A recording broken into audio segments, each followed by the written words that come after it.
Hello there. It's great to see you all. Today, we'll be talking about the Enlightenment, specifically John Locke. Is this a bug? Well, what's one bug? We're in the next gen after all. The learning must go on. Anyway, the Enlightenment challenged political and social... Again. The number you have dialed has been changed. The new number is... Please note the new number is... Please welcome John Locke.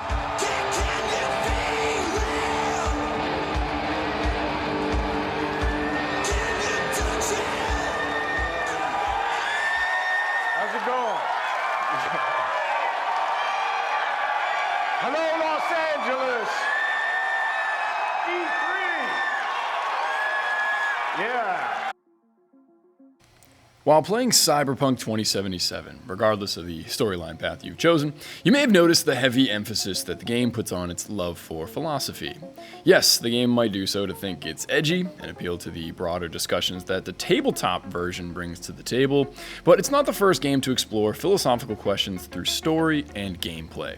In fact, some of the most influential games of all time have adapted concepts from thought-provoking literature and some of history's greatest minds. Assassin's Creed, popularizing Alamut's idea of nothing is true, everything is permitted. BioShock, exploring a watered-down dystopia of Ayn Rand, while kindly making the players salivate more than Pavlov's dog. Then Deus Ex, the dialogue trees, riddled with commentaries on the nature of conspiracy theories and paranoia. Many argue that the greatest achievements of these games is that they provide elements of various philosophical ideas, but not as other forms of media often do. All these concepts are presented not through story, but through gameplay. A movie might have you ponder or offer answers to big questions, but these games will reveal your true answers through your actions. Tired of reading about Alamut's hidden war in the shadows? Assassin's Creed will force you to traverse said shadows to better understand it. Think classical conditioning only works when there's food involved? Progress through BioShock's plot and you'll participate in the experiment yourself. Have a lot to say about how misinformation can manipulate people worse than it's described in Netflix's The Social Dilemma? You're in luck. The NPCs in Deus Ex are walking Facebook statuses and Twitter feeds, only with more personality. Take teaching strategies too. Why teach a lesson when you can create an experience? So how's Cyberpunk's lesson? That's a complicated answer. But unlike my previous videos, where not enough people were talking about a historical concept, this subject has a plethora of discourse online, and even a few videos made on the subject. I think a lot of that is due to sci-fi's inability to predict the future very well, but often it has a lot to say about our past and our present. And with social studies teacher on my name badge, those great minds on the internet collectively said, "Come on in, the water's fine." I'm flattered. In all seriousness though, there's a big gap in much of the conversations and videos I've seen. In doing so, they often don't credit Cyberpunk for the areas of philosophy that it explores really well. Perhaps even better than some of the untouchable masterpieces that came before it. Yet, Cyberpunk is no masterpiece. As always, there is some interesting new themes here, but with a little more time, this could have been a thought-provoking experience worthy of the Cyberpunk brand.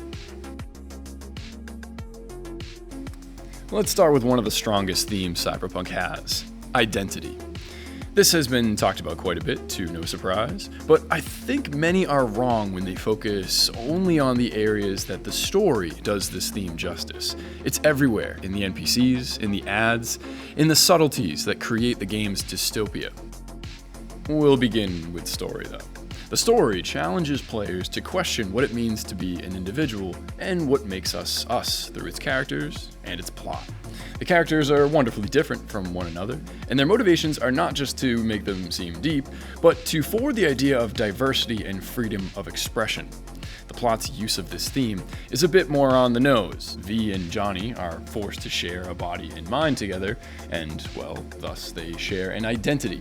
And, okay, we both know that the rest of this plot is basically a futuristic get him to the Greek, but the answer here is that many of these notes are inspired from John Locke and René Descartes' thoughts on identity. The Enlightenment was intrigued by Locke's ideas about two people sharing one mind, and all of the possibilities that would come with it. But there was a bigger picture here historically. Locke's writings on this subject were mostly to defend his points about liberty. For John Locke, he wanted people to ponder the consequences of people from different social backgrounds sharing a mind and body. The purpose of this was to deconstruct the feudal presumptions of who deserves rights and who deserves power. It was a social commentary on the nature of rights and challenged people to see injustice in the 18th century society they lived in. So does the story handle this piece well?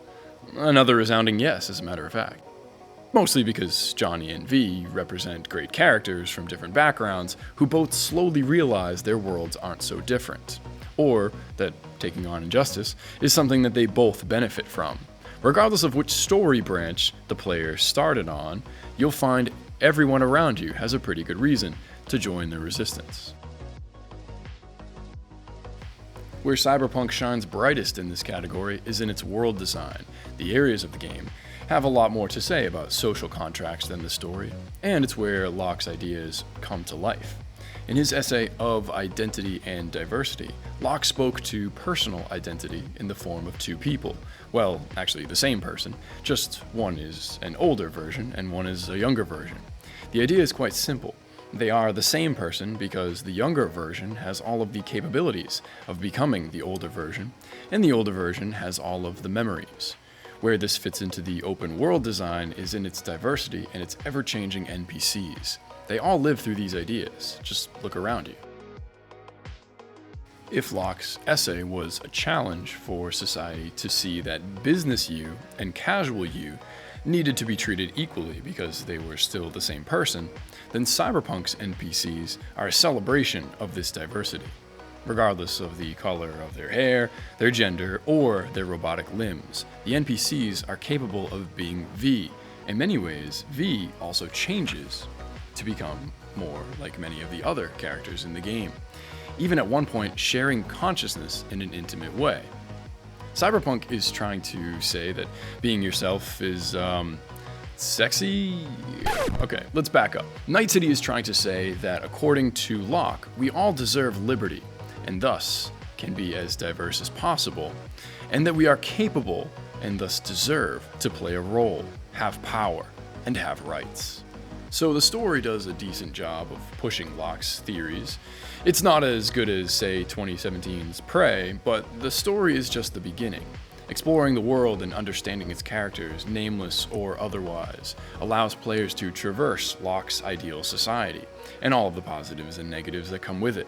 Like many have said, I think there were bigger plans here. After all, the game is without question unfinished, which means there are areas where I can sense the theme of identity in Night City, but a lot of things are missing. For example, a ridiculous amount of effort went into creating different looking NPCs, but many of them apparently share the same personality. It's pretty to look at and contemplate. It's annoying to engage and interact with. Plans can also lead to letdown. Apparently, there was once a section of the open world that was supposed to resemble a lawless society. This could have been intriguing, at least at some points, seeing a revolution take place where a figure like John Locke would come along and defend natural rights over an absolute authority. Maybe that sounds too Assassin's Creed-like? Well, maybe Cyberpunk feels too much like Prey with its approach to philosophical themes. Ever think about that? We all have our criticisms. Spending much more time in this world, though, I can see and fully appreciate that the Enlightenment concepts of identity are alive and well in this city. Something I did not expect. To me, that's why the story invites so much replayability from a different starting point. But hey, that's essentially they all lead to the same place level design-wise. Yeah, that's exactly the message. We are who we are, and though our starting points may be corporate or nomad, we all have the potential to rage against the machine. Is it surprising that so much of Locke's theories push the American Revolution? Thomas Jefferson practically V'd his biggest aspirations in the Declaration of Independence. Night City oozes commentary on that very same America. Graffiti can be some of the most impressive parts of the game. The cars are the only steel horse I ride. And revolutionaries come from a cast so interesting. I think CD Projekt Red made Lin-Manuel Miranda jealous. This is a good place to end though. People don't play video games for social commentary, but imagine if the game was actually any good. People might then be talking about how philosophical ideas not only strengthen a game's narrative, but can be explored through an open world as well.